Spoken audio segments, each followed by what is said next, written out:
When you get to this curve over here and you want a radius of 12 and it's touching the circles, we haven't discussed this yet, but what you're going to do is you're going to go to the circle command and then you're going to use the option tangent radius. You're going to click on that one and then you're going to click the circle, and the circle has four tangents. This is one tangent, this is your second tangent, this is your third tangent, and this is your fourth tangent.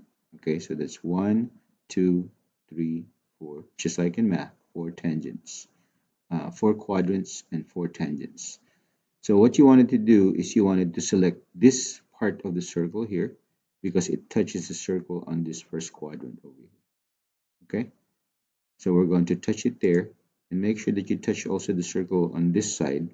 Okay, and then on the bottom over here it will ask you to type in the radius, and since you wanted 12 you type in 1 2, press enter, and you will now have that curve, okay, that touches the two circles and the radius is 12. And all you have to do now is go and trim the excess part of the circle,